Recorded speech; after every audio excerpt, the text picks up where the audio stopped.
Are going to talk about fertilization. काफ़ी ज़्यादा important topic है। फर्टिलाइजेशन के बारे में आज हमने पढ़ना है। हमने मेल रिप्रोडक्टिव साइकिल के बारे में पढ़ लिया, साइकिल तो खैर ही कह सकते हैं कि स्पर्म फॉर्मेशन कैसे होती है। फीमेल रिप्रोडक्टिव साइकिल के बारे में पढ़ लिया, दोनों के रिप्रोडक्टिव सिस्टम पढ़ लिए। आज हमने पढ़ना है फर्टिलाइजेशन। फर्टिलाइजेशन अगर मैं मोटे मोटे अल्फाज में बताऊँ ना, फर्टिलाइजेशन कहते हैं कि स्पर्म सेल्स और एग सेल आपस में फ्यूज़ कर जाए और जाइगोट बन जाए। क्या? स्पर्म सेल आए और एग सेल आया, दोनों ने आपस में फ्यूज़ किया, जाइगोट बन गया, इसको कहते हैं फर्टिलाइजेशन। नॉर्मली जो 10th क्लास होती है ना, उसमें हमें फर्टिलाइजेशन का बेसिक कॉन्सेप्ट नहीं पता होता, इसीलिए हमें कहते हैं कि यहाँ से स्पर्म सेल आएगा और यहाँ से एग सेल आएगा। स्पर्म आया, ये स्पर्म आया और यहाँ से एग सेल आया, दोनों ने आपस में फ्यूज़ किया और हमारे पास बन गया जाइगोट। लेकिन ये इतना आसान प्रोसीजर नहीं होता। इतना आसान प्रोसीजर होता तो बस नाम है, और क्या चाहिए था।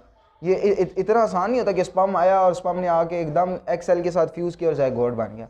अब इसमें बेसिकली होता क्या है, अब हम डिग इनटू करेंगे, यानी इसके अंदर पूरी डिटेल बारीकी से देखेंगे कि यार असल में हुआ क्या क्या, कौन कौन से मैकेनिज्म्स होते हैं जिसके बाद स्पर्म एक एग सेल के अंदर घुसता है। वैसे नहीं घुस पाता, हर स्पर्म सेल्स को ये एंट्री थोड़ी दे सकता है। आपको मैं 3 मोटे मोटे बैरियर बता देता हूँ जिसको स्पर्म को क्रॉस करना होता है, तब ये एग सेल के साथ घुसेगा। पहले आपको ये ग्रीन ग्रीन कलर के सेल्स नज़र आ रहे होंगे, ये ग्रीन ग्रीन कलर के सेल, इसको मैंने सिर्फ यहाँ पे और यहाँ पे बनाया। असल में ये पूरी की पूरी एग सेल की सरफेस पे होते हैं। ये हमारे पास है एग सेल। क्या हमारे पास? एग सेल है। एग सेल तो नहीं कह सकते, एग सेल तब बनता है जब ये स्पर्म के साथ फ्यूज़ करता है। असल में होता है ये सेकेंडरी oocyte है। ये हमारे पास क्या है? सेकेंडरी oocyte है।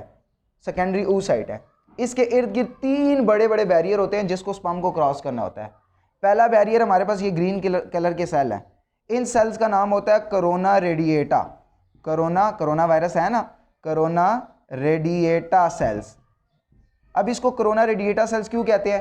क्योंकि जब हम एग सेल को देखते हैं ना माइक्रोस्कोप के नीचे, तो हमें एग सेल से ऐसी चीज़ें नज़र आ रही होती हैं, हमें आग टाइप की नज़र आ रही होती है। यानी ये एग सेल है, एग सेल से कोई चीज़ बाहर निकल रही है, रेडिएट हो रही है। अगर ये एग सेल है तो हमें ऐसा फील हो रहा होता है कि एग सेल से इस तरह के कुछ सेल्स बाहर निकल रहे हैं, यूँ जिस तरह सूरज की किरणें बाहर निकलती है ना, इस तरह के सेल्स होते हैं ये। यानी इन्होंने इतना बड़ा क्लस्टर बनाया होता है और ऐसा नज़र आ रहा होता है कि यार ये सेल से एग सेल से बाहर निकल रहे हैं, इसीलिए इनको कहते हैं कोरोना रेडिएटा सेल। ये कोरोना रेडिएटा सेल्स का काम ये होता है कि ये जो एग सेल होता है उसको प्रोटेक्शन प्रोवाइड करते हैं और उसको नरिशमेंट प्रोवाइड करते हैं। क्योंकि एग सेल यहाँ पे फ्लोपियन ट्यूब में रिलीज तो हो गया, लेकिन उसको यहाँ से यहाँ तक जाने के लिए 7 दिन लगते हैं। उस 7 दिन के लिए उसको प्रोटेक्शन चाहिए, नरिशमेंट चाहिए, क्योंकि यहाँ पे काफ़ी सारे हाइड्रोलिटिक एंजाइम हो सकते हैं, प्रोटीलिटिक एंजाइम होते हैं जो उसको नुकसान पहुँचा सकते हैं। तो ये कोरोना रेडिएटा सेल्स का काम होता है एक्शन प्रोवाइड करे और नरिशमेंट प्रोवाइड करे। पहली इस ग्रीन लेयर वाली सेल्स को क्रॉस करके स्पर्म्स अंदर एंटर होगा। यानी पहला मोटा मोटा बड़ा बैरियर ये है कि सेल ने कोरोना रेडिएटा को क्रॉस करना है। दूसरा, आपको ये ग्रीन ब्लू कलर की लेयर नज़र आ रही है, इस लेयर का नाम होता है जोना पेलिसूडा। क्या नाम होता है? जोना पेलिसूडा। इस जोना पेलिसूडा की लेयर को भी क्रॉस करना पड़ता है। होता कुछ ऐसा है कि जैसे ही हमारे पास जो एग सेल मैच्योर हो रहा होता है ना, एग सेल पहले प्राइमोडियल होता है, फिर प्राइमरी से सेकेंडरी फॉलिकल बनता है। उस सेकेंडरी फॉलिकल के अंदर ये जोना पेलिसूडा की लेयर बनती है। इसका काम क्या होता है कि ये पर्सनली प्रोटेक्ट करता है। यानी ये जो अंदर प्राइमरी oocyte उस टाइम पड़ा होता है, अब सेकेंडरी oocyte है, इस सेकेंडरी oocyte को जोना पेलिसूडा की लेयर पर्सनली प्रोटेक्ट करती है। और दूसरा इसका मेन काम ये होता है कि ये सिर्फ एक स्पर्म सेल को अलाउ करता है, सिर्फ एक स्पर्म सेल को अलाउ करता है कि वो सेल के अंदर घुस जाए। बाकी तमाम के तमाम जो स्पर्म सेल्स होते हैं यहाँ पे अटैच हुए होते हैं, वो मर जाते हैं। इधर से खास एंजाइम रिलीज होता है, मैं आपको अभी बताता हूँ। स्पर्म सेल आते हैं, जोना पेलिसूडा की लेयर को क्रॉस करते हैं, क्रॉस करने के बाद यहाँ पर आ जाते हैं, और जो स्पर्म सेल्स पहले इस रेड कलर की लेयर को टच कर जाता है, जो स्पर्म सेल पहले इस रेड कलर की लेयर को टच कर जाता है, सिर्फ वही स्पर्म एंटर होता है, यानी वो रेस जीत जाता है। इतना ज़्यादा डिस्टेंस कवर करने के बाद वो यहाँ तक पहुँचा, और यहाँ तक कवर करने के बाद उसने पहले कोरोना रेडिएटा को क्रॉस किया, जोना पेलिसूडा को क्रॉस किया। पेलिसूडा को क्रॉस करने के बाद ये जो एग सेल है, इसकी मेम्ब्रेन को जो पहले टच करेगा वही स्पर्म एंटर हो जाता है।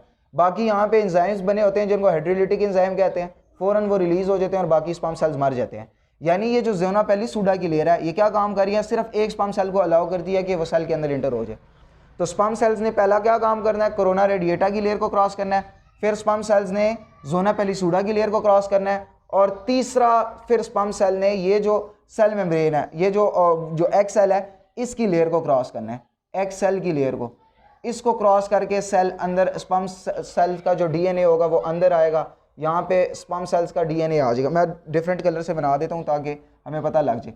उसके बाद क्या होगा कि यहाँ से स्पर्म सेल्स का डीएनए आएगा, इस डीएनए के अंदर भी 23 क्रोमोसोम्स होंगे, हैप्लॉइड क्रोमोसोम, ये दोनों आपस में मिलेंगे और मिलने के बाद जाइगोट बना लेंगे। क्या बना लेंगे? जाइगोट। तो आप देख लें कितना लंबा प्रोसीजर है। पहले क्या काम करना है, सेल ने इस कोरोना रेडिएटा को क्रॉस करना है, जोना पेलिसूडा को क्रॉस करना है, फिर जो एक्स सेल है या सेकेंडरी oocyte है इसकी मेम्ब्रेन को क्रॉस करना है, फिर उसके बाद जाके जाइगोट बनेगा। और जब ये जाइगोट बन जाएगा यानी एक्स सेल, ये एक्स सेल और स्पर्म सेल्स ये आपस में फ्यूज कर जाएंगे, तब जाइगोट बनेगा। और इस प्रोसेस का नाम है फर्टिलाइजेशन। फर्टिलाइजेशन ये प्रोसेस हमने पूरा का पूरा इसको पढ़ना है। तो अभी ना मैं मोटे मोटे कुछ स्टेप्स बनवा देता हूँ, मोटे कुछ पॉइंट्स हैं कि किस तरीके से ये प्रोसेस होता है, तब हमें पढ़ने में ज़्यादा आसानी होगी। जो इंपॉर्टेंट स्टेप्स हैं जिनको हमने पढ़ना है फर्टिलाइजेशन को आसानी से समझने के लिए। पहला वाला हमारे पास जो स्टेप होता है उसका नाम है कैपेसिटेशन। क्या नाम है? कैपेसिटेशन। कैपेसिटेशन का मतलब ये है कि स्पर्म्स को फंक्शनली मैच्योर करना, स्पर्म्स को फंक्शनली मैच्योर करना, ये काम होता है। देखिए जब स्पर्म्स बनते हैं, स्पर्म्स हमारे टेस्टिस के अंदर बनते हैं और उसके बाद वो एपिडेडिमस के पास जाते हैं और एपिडेडिमस उन्हें थोड़ा सा मैच्योर कर देते हैं। अब जब स्पर्म्स मैच्योर हो रहे होते हैं तो वो उसके अंदर क्या होता है कि यहाँ पे एक उनकी जो टिप्स होती है, यहाँ पे एक ग्लाइकोप्रोटीन्स की लेयर बना दी जाती है। क्या करते हैं? ग्लाइकोप्रोटीन्स की एक लेयर टाइप की बना दी जाती है। इस ग्लाइकोप्रोटीन की लेयर का काम ये होता है कि ये एक किस्म की हेडलाइट्स होती हैं स्पर्म्स के लिए, और यहाँ पे वो जब मूव कर रही होती हैं तो स्पर्म्स को बताती हैं कि यार ये चीज़ आ गई है, इसके साथ रिएक्शन नहीं करना, ये काम हो रहा है, ये काम हो रहा है, ये हाइड्रोलाइटिक एंजाइम आ रहे हैं, इससे बच के रहो, यानी स्पर्म टर्न लेता रहता है वगैरह वगैरह। इसका काम क्या होता है कि हेडलाइट वाला काम करती हैं। और दूसरा यहाँ पे कुछ जो कोलेस्ट्रॉल होता है या स्टीरोल होता है, कोलेस्ट्रॉल की एक लेयर होती है, कोलेस्ट्रॉल की एक लेयर होती है। अब अगर स्पर्म सेल ने इस एक्स सेल के अंदर कंबाइन, एक्स सेल के अंदर घुसना है, तो उसको ये जो ग्लाइकोप्रोटीन की लेयर है और ये जो कोलेस्ट्रॉल की लेयर है, इसको ख़त्म करना होगा। जब तक इसका ये हेड क्लियर नहीं होगा तब तक इसकी ये जो सेल मेम्ब्रेन होगी ये रफ नहीं होगी। सेल मेम्ब्रेन रफ नहीं होगी तो यहाँ पे जो इसका डीएनए पड़ा हुआ है वो डीएनए एक्स सेल्स के अंदर नहीं घुस सकता। समझ आ रही है आपको? वो जो टिप है इसकी, ये जो टिप है, इस टिप को साफ करने वाला प्रोसेस हमारे पास कैपेसिटेशन कहलाता है। क्या कहलाता है? कैपेसिटेशन। कि हमने स्पर्म्स के सेल्स के सरफेस के ऊपर जो गंद पड़ा हुआ है यानी ग्लाइकोप्रोटीन्स और कोलेस्ट्रॉल जो पड़ा हुआ है उसको क्लियर करना है। उसको क्लियर करने के बाद ये हो जाएगा फंक्शनली मैच्योर। इसके क्लियर करने के बाद ये क्या हो जाएगा? इसके दो फायदे होते हैं कैपेसिटेशन के। एक तो ये हो जाता है फंक्शनली मैच्योर, यानी अब एक तो ये हो जाता है फंक्शनली मैच्योर हो जाता है, और दूसरा इसकी स्पीड बढ़ जाती है। स्पीड कैसे बढ़ती है वो मैं आपको बताता हूँ। फंक्शनली मैच्योर कैसे हुआ? मैंने आपको बताया कि यहाँ पे मिसाल के तौर पे स्पर्म सेल्स थे, वो स्पर्म सेल बेचारे यहाँ तक पहुँच गए। जैसे ही स्पर्म सेल्स यहाँ तक पहुँचे तो यहाँ पे उसको बड़ी रेजिस्टेंस मिलती है। यहाँ पे बहुत ज़्यादा फ्लूइड पड़ा हुआ होता है, यहाँ पे बहुत ज़्यादा वाइट ब्लड सेल्स मैक्रोफेजेस होते हैं, यहाँ पे हाइड्रोलिटिक और प्रोटीलिटिक एंजाइम्स होते हैं। वो इस स्पर्म सेल की या तो दुम काट देते हैं या तो सर काट देते हैं और इस स्पर्म सेल्स को मार देते हैं। और दूसरा क्या होता है कि यहाँ पे एसिडिक एनवायरनमेंट होता है। कौन कौन सी दो हैं? यहाँ पे एक तो रेजिस्टेंस बहुत ज़्यादा मिलती है।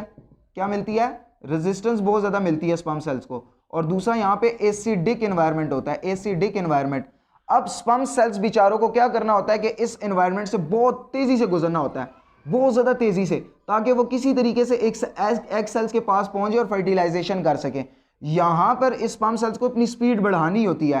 देखें आप नॉर्मली कहीं से जा रहे हो और आगे रास्ते में कहीं कोयले पड़े हुए हो आग वाले, तो आप क्या करोगे? उस आग के कोयले के ऊपर तेज़ी से गुजरोगे ताकि आपके टांगे ना जल पाएँ, आप मर ना पाओ।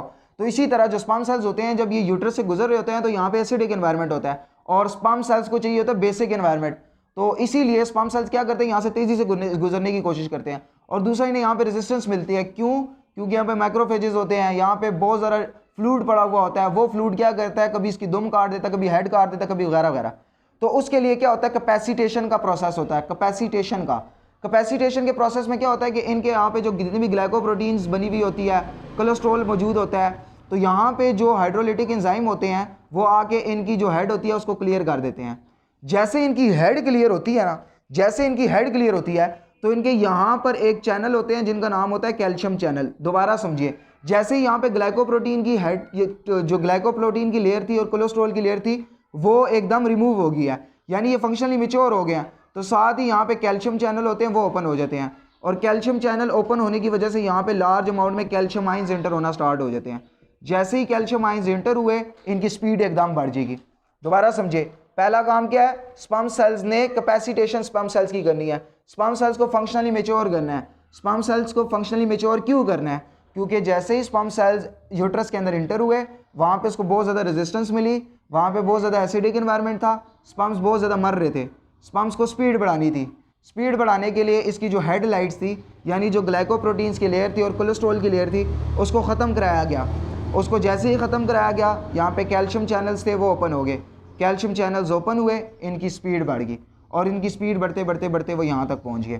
पहला काम क्या था कि हमने कैपेसिटेशन करवाई है, स्पर्म्स को मैच्योर करवाया फंक्शनली, ये हमारा पहला काम था।